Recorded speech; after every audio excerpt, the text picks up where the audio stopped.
Assalamualaikum warahmatullahi wabarakatuh. Kami dari kelompok 5 akan mempresentasikan hasil kerja kami yaitu PPT memperkuat sistem imun saat pandemi. Apa itu sistem imun? Sistem imun merupakan sistem pertahanan atau kekebalan tubuh. Sistem imun berperan dalam mengenal dan menghancurkan benda-benda asing atau sel abnormal yang merugikan tubuh. Sistem imun tidak memiliki tempat khusus dalam tubuh manusia dan tidak dikontrol oleh organ pusat seperti otak. Sel-sel tertentu berperan sebagai pasukan pertahanan untuk memerangi benda asing yang masuk tubuh yang berpotensi menimbulkan gangguan pada tubuh.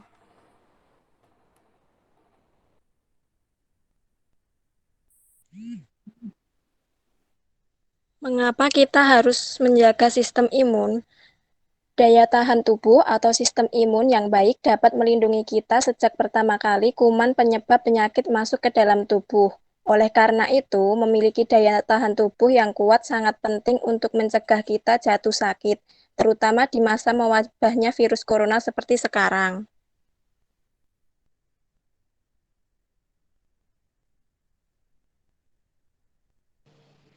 Penyebab menurunnya sistem imun. Beberapa hal yang menjadi penyebab menurunnya daya tahan tubuh seperti wabah flu yang sering terjadi saat musim hujan karena virus bertahan di udara lebih lama pada musim ini. Mengonsumsi makanan yang tidak sehat, kurang tidur dan mengalami stres. Perubahan yang terjadi di lingkungan sekitar seperti pergantian musim atau ketika masuk musim hujan juga dapat mempermudah terjadinya infeksi. Tanda sistem imun menurun atau lemah. 1. Tingkat stres yang tinggi. 2. Sering pilek atau meriang. 3. Sering mengalami masalah pencernaan. 4. Sering merasa lelah. 5. Penyembuhan luka berlangsung lama.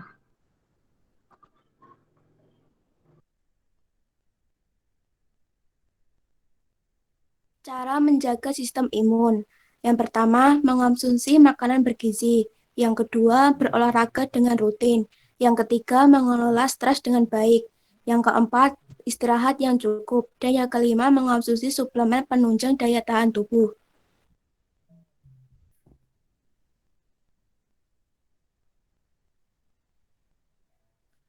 Terima kasih. Mungkin dari teman-teman ada yang ingin ditanyakan. Saya izin bertanya.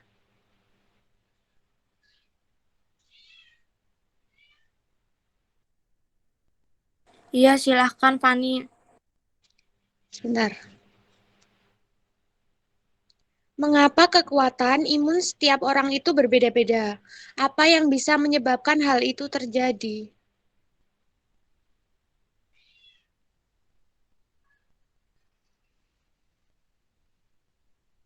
Terima kasih.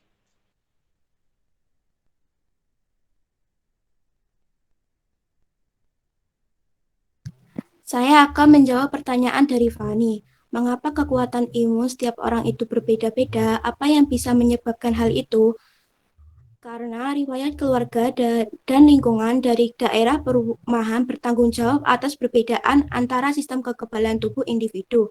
Yang bisa menyebabkan hal itu terjadi karena kualitas udara, makanan, tingkat stres, pola tidur, dan pilihan gaya hidup memiliki efek gabungan yang kuat pada respon imun. Gitu, Fania, bisa jelas? Oh iya, terima kasih. Iya, sama-sama.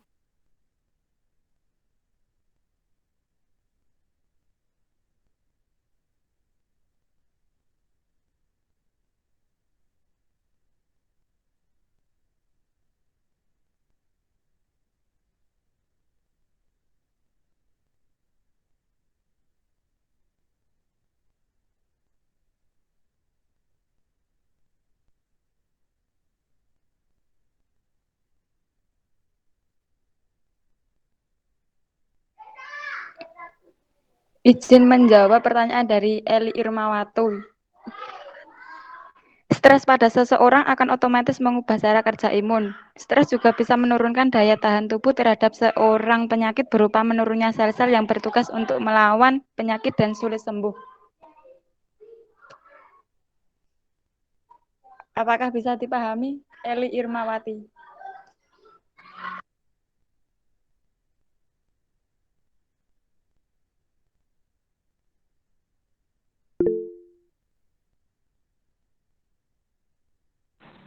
Saya izin bertanya.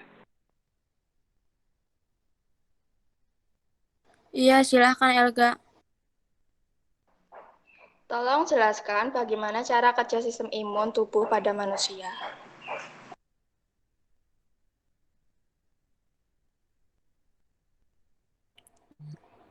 Izin menjawab pertanyaan Elga. Mikroorganisme dan zat-zat asing yang menyerang tubuh disebut sebagai antigen alias bibit penyakit. Saat antigen terdeteksi, serangkaian respon imun akan terjadi untuk melindungi tubuh dari terinfeksi. Pada proses tersebut, beberapa macam sel bekerja sama untuk mengenali antigen dan memberikan respon. Sel-sel ini kemudian merangsang limfosit B untuk menghasilkan antibodi. Terima kasih. Apakah sudah jelas? Sudah, makasih. Sama-sama.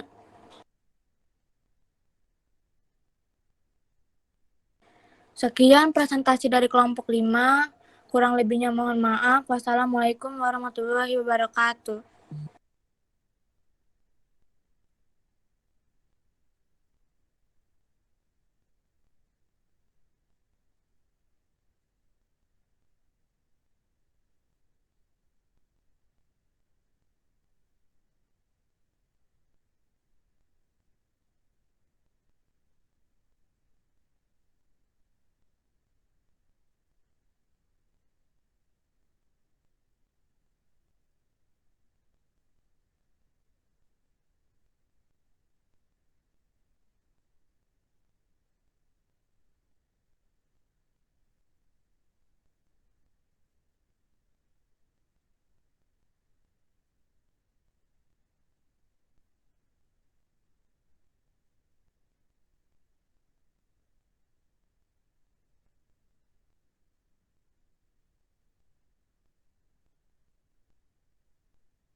Assalamualaikum warahmatullahi wabarakatuh.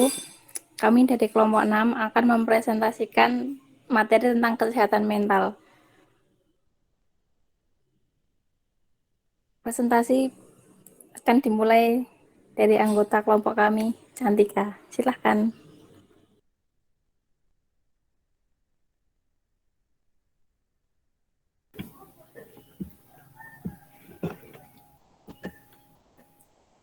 Tahukah Anda apa itu kesehatan mental? Kesehatan mental adalah keadaan di mana seseorang mampu menyadari kemampuannya sendiri, dapat mengatasi tekanan hidup yang normal, dapat bekerja secara produktif dan mampu memberikan kontribusi terhadap lingkungannya. Menurut WHO 2016, kondisi mental yang sehat akan membantu perkembangan seseorang ke arah yang lebih baik di masa mendatang. Sedangkan masalah kesehatan mental diartikan sebagai ketidakmampuan seseorang menyesuaikan diri terhadap tuntutan dan kondisi lingkungan yang mengakibatkan ketidakmampuan tertentu menurut Kartono tahun 2000. Sejarah kesehatan mental. Kesehatan mental dikenal sebagai salah satu cabang ilmu jiwa, sudah dikenal walaupun dalam bentuk sederhana sejak abad 19, seperti di Jerman tahun 1875 Masehi. Memasuki pertengahan abad ke-20, ilmu kesehatan mental sudah berkembang pesat sejalan dengan kemajuan teknologi dan banyak dipraktikkan dalam kehidupan sehari-hari. Hal ini ditandai berdirinya klinik-klinik kejiwaan dan bimbingan konseling. Selanjutnya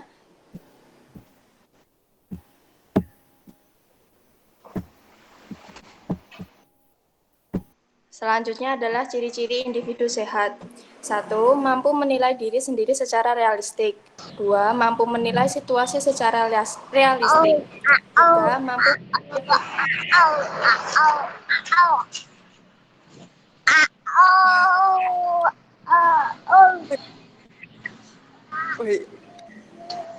mampu menilai prestasi yang diperoleh secara realistik. 4. Menerima tanggung jawab. 5. Kemandirian. 6. Dapat mengontrol emosi. 7. Berorientasi tujuan. 8. Berorientasi keluar atau ekstrovert. 9. Penerimaan sosial. 10. Memiliki filsafat hidup. 11. Berbahagia.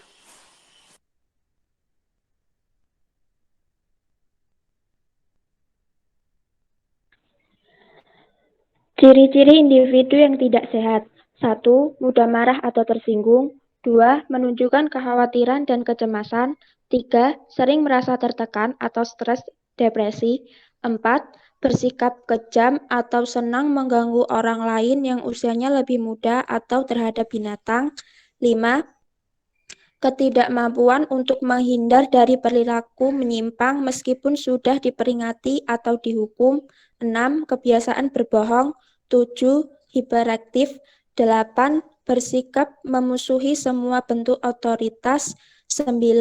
Senang mengkritik atau mencemooh orang lain. 10. Sulit tidur. 11. Kurang memiliki rasa tanggung jawab.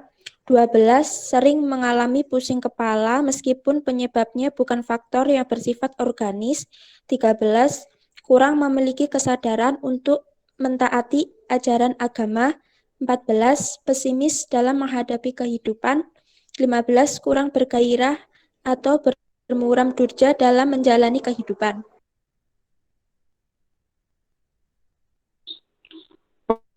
Faktor-faktor yang mempengaruhi kesehatan mental manusia.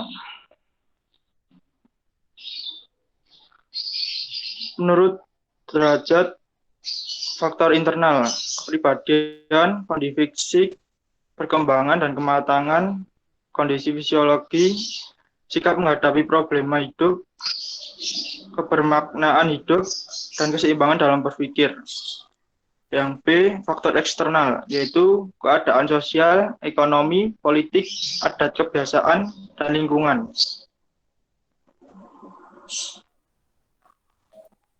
Menurut Noto Sudejo dan Latipun, yaitu faktor internal. 1. Faktor biologis, yaitu otak, sistem endokrin, genetika, kondisi ibu selama hamil. Yang kedua, psikologis atau psikis dan spiritual. Yang B, faktor eksternal, yaitu stratifikasi sosial, interaksi sosial, lingkungan tempat tinggal, keluarga ataupun sekolah.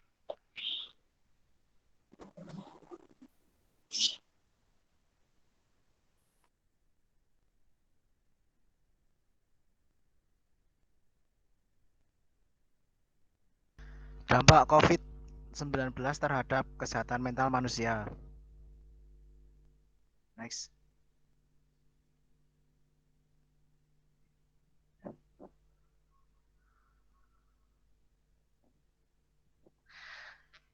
Dampak COVID-19 terhadap kesehatan mental manusia yaitu 1. Menimbulkan kecemasan dan ketakutan terhadap penularan COVID-19.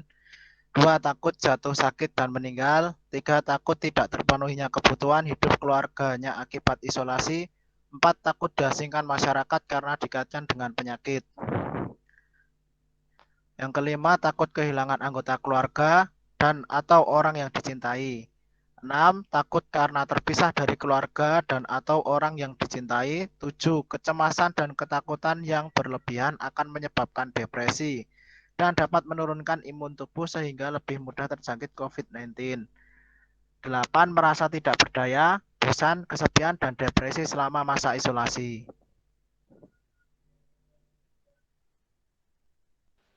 Faktor khusus penyebab gangguan kesehatan mental selama pandemi COVID-19. Yang pertama ada resiko terinfeksi dan menginfeksi orang lain apabila tidak diketahui penyebabnya. Yang kedua, gejala umum seperti masalah kesehatan lain, misalkan demam, bersin, ataupun batuk. atau bisa disalahartikan sebagai COVID-19 dan menyebabkan rasa takut terinfeksi. Yang ketiga ada pengasuh dapat makin khawatir akan anak-anaknya yang mereka tinggal di rumah sendiri karena sekolah itu tutup tanpa asuhan dan dukungan yang tepat. Yang keempat ada resiko penurunan kesehatan fisik dan jiwa pada kelompok-kelompok yang rentan seperti orang berusia lanjut dan penyandang disabilitas. Jika pengasuh dikarantina dan tidak ada layanan dan dukungan lain. Upaya menjaga kesehatan mental di masa pandemi COVID-19.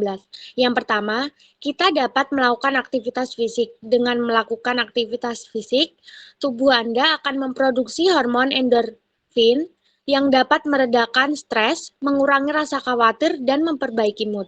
Yang kedua ada mengonsumsi makanan bergizi. Mengonsumsi makanan bergizi dapat menjaga kesehatan tubuh dan kesehatan mental, baik secara langsung maupun tidak langsung. Yang ketiga, menghentikan kebiasaan buruk, menghentikan kebiasaan merokok dan minum minuman beralkohol.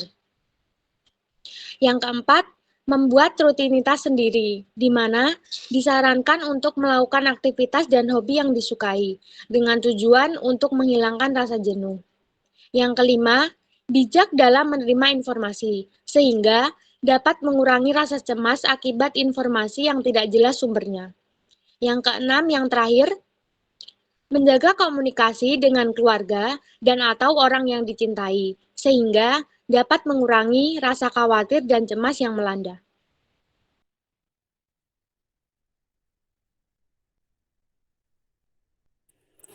Silakan bertanya jika ada yang ingin ditanyakan.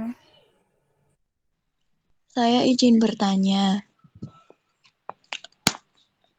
bagaimana cara mengatur keseimbangan dalam berpikir agar tidak mempengaruhi kesehatan mental remaja, apalagi dengan kuliah online saat masa pandemi?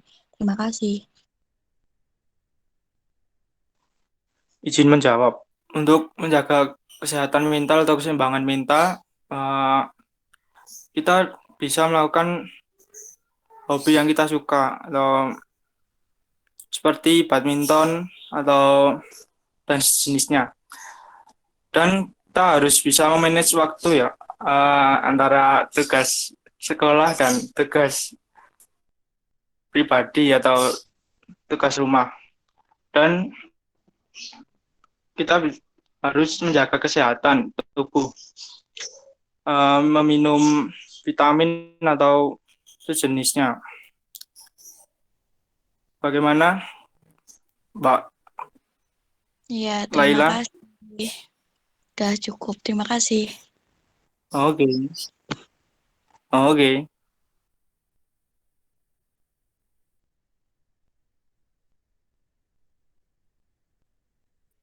Apakah ada yang ingin ditanyakan lagi? Saya izin bertanya.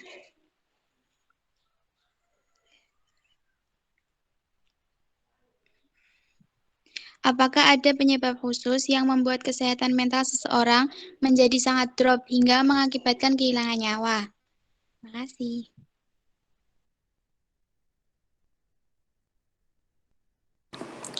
Saya akan menjawab pertanyaan Mbak Iza. Terdapat beberapa penyebab khusus seseorang mengalami gangguan mental dan ingin mengakhiri hidupnya. 1. Memiliki gangguan bipolar. Orang dengan gangguan bipolar akan mengalami perubahan suasana hati yang sangat drastis, seperti yang awalnya gembira, sangat antusias, mendadak menjadi sedih atau tidak bersemangat. Jika dibiarkan, penderita gangguan ini akan berisiko tinggi untuk mencoba bunuh diri. 2. Mengalami depresi berat atau tekanan batin. Kondisi ini biasanya ditandai dengan rasa putus asa, suasana hati yang buruk, tidak semangat menjalani aktivitas sehari-hari, atau kehilangan minat dan motivasi hidup. Depresi dapat disebabkan oleh banyak hal atau bahkan karena sebab yang tidak jelas, sehingga disebut sebagai penyebab paling sering dialami. 3. Menderita borderline personality disorder. Penderita ini umumnya memiliki emosi yang tidak stabil dan memiliki riwayat pelecehan seksual pada masa kecilnya, sehingga berisiko lebih tinggi untuk bunuh diri. 4. Menderita skizofrenia. Ciri penderita ini adalah sering berhalusinasi, paranoid, atau sulit percaya dengan orang lain, berperilaku aneh, dan memiliki paham atau percaya pada hal-hal yang belum tentu nyata. 5. Mengalami gangguan adiksi. Gangguan adiksi adalah gangguan perilaku yang membuat seseorang menjadi sangat ketergantungan atau kecanduan dengan hal tertentu seperti rokok, minuman beralkohol, atau narkoba, kecanduan belanja, bermain game, atau berjudi. Orang yang mengalami gangguan adiksi diketahui memiliki risiko lebih tinggi untuk bunuh diri. Begitu penjelasannya Mbak Isa, apakah bisa dimengerti? Ya, terima kasih. Sama-sama. Izin bertanya. Banyak masyarakat mengalami cemas berlebihan yang berdampak kepada kesehatan mentalnya akibat adanya virus corona. Bagaimana cara menanganinya? Terima kasih. Baiklah, di sini saya akan menjawab pertanyaan dari Mahanda.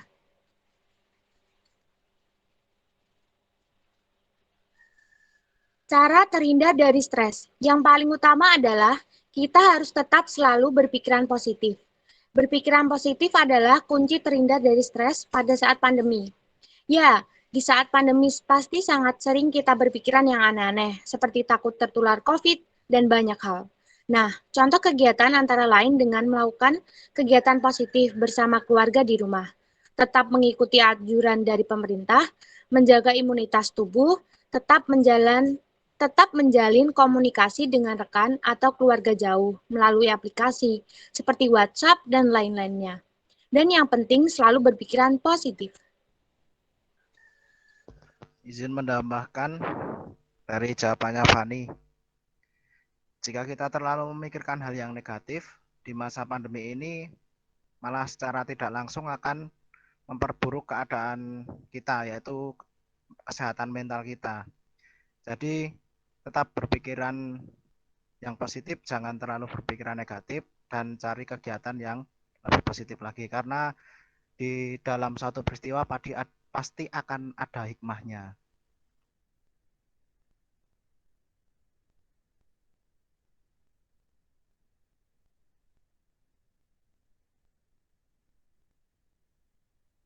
Terima kasih atas jawabannya.